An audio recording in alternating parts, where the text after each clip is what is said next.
I got into Rutgers Robert Wood Johnson Medical School, and my parents were super proud of me. I was super proud of myself. I was so happy.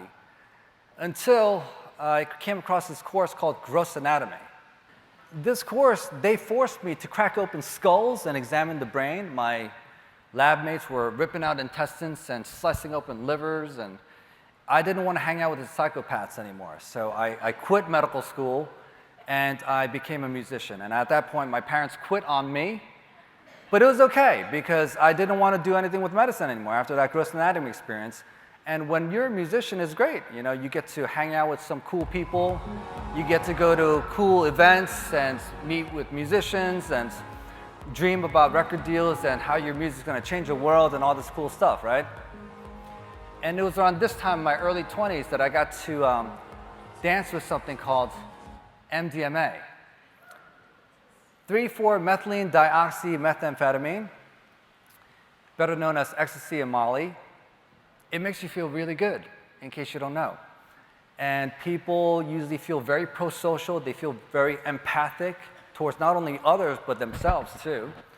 You feel more energized and alert. And that is because MDMA goes into your brain, into your neurons, and stimulates and triggers the release of serotonin, dopamine, and norepinephrine.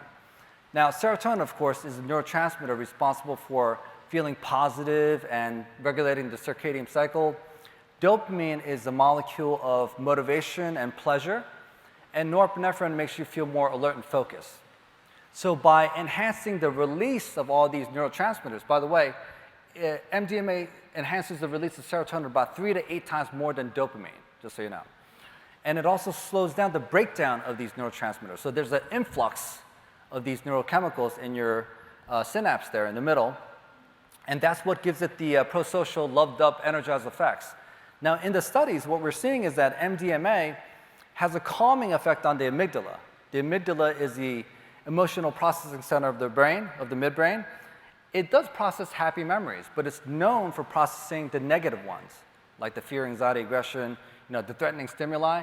And it is MDMA's ability to have a calming effect on these emotions, these negative emotions, that for people with severe PTSD, they're able to go back to their trauma, not only go back, but to go deeper and to really make peace with their past. And in the clinical trials, the participants are not only making peace with the past, but they're experiencing something called post-traumatic growth, where they get better and go beyond. It's currently in phase 3 clinical trials, so it's coming next year, believe it or not. In conjunction with therapy, the therapist gives the participant about 100 milligrams of MDMA, depending on your body weight, and then about 2 hours later, you get a 50 milligram booster. And here are the results. 2/3 of patients with PTSD no longer meet the criteria for it by their 3rd therapy session. We've never seen numbers like this in psychiatry ever before. Considering the fact that 6 to 8% of Americans struggle with PTSD, and our current treatment options are pretty lousy, this is something that offers hope for a lot of people. So back to me. After 3 years of trying to break into the music industry, I failed miserably. I was left sick, broke, and hungry. And there are people out there who actually say that fasting is a great idea. And I'm sure it is.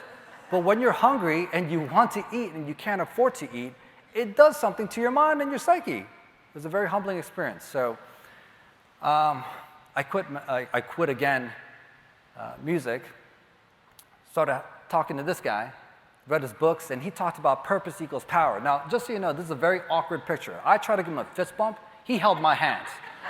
He did that, not me. But he talked about purpose equals power, and it made sense to me finally for me to go back to medical school to do something with like psychiatry and addictions from my substance abuse days as a musician and my depression, anxiety, all this stuff as a failing musician.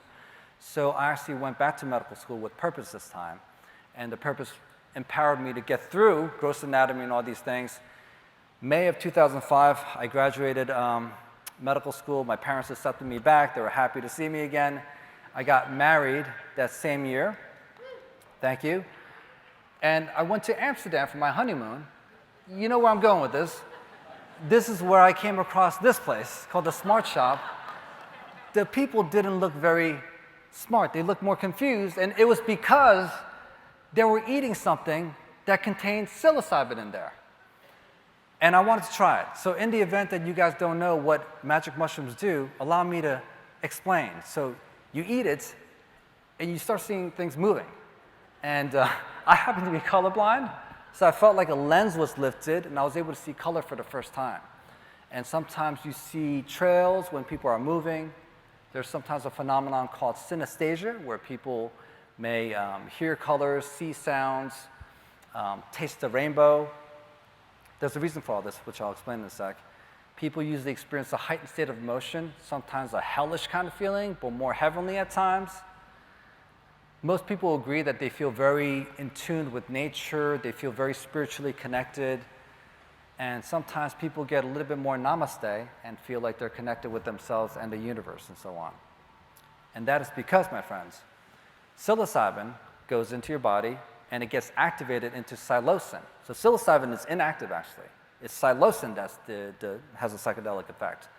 Psilocin looks a lot like serotonin, and that's important to know because when psilocin goes into your body, it acts on your serotonin system. It goes into your brain and activates your serotonin system. So if we go deep diving into your neurons here, we're going to see a pair of neurons and a synapse, that space in between, and all those little dots are these different, serotonin receptors we see. Serotonin 2A receptors are very important for us to know because this is the future. So psilocin acts on serotonin 2A receptors. There's a downstream effect where the neurons become fertilized and neuroplastic, and they start growing and developing new connections. And not only that, but on the grander scale, we see hyperconnectivity across different brain networks, more fluid communication amongst different brain departments. So what I mean by that is this.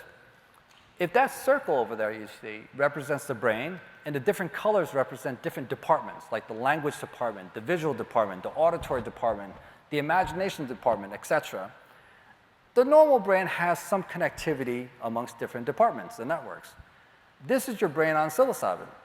There's much greater functional connectivity across all brain networks, and this, my friends, is what is believed to cause the antidepressant, anti-anxiety, anti-addiction effects that we're seeing in these clinical studies so far. Are you guys aware that Oregon is the first state to have allowed recreational psilocybin use in a licensed facility? Meaning you can't do it at home in privacy. You got to do it at a licensed facility and pay almost $3,000 for a pop. And with that kind of money, you better believe it that Big Pharma is going to get involved. COMP360 is synthetic psilocybin. It's currently in phase 3 clinical trials, and here are the results.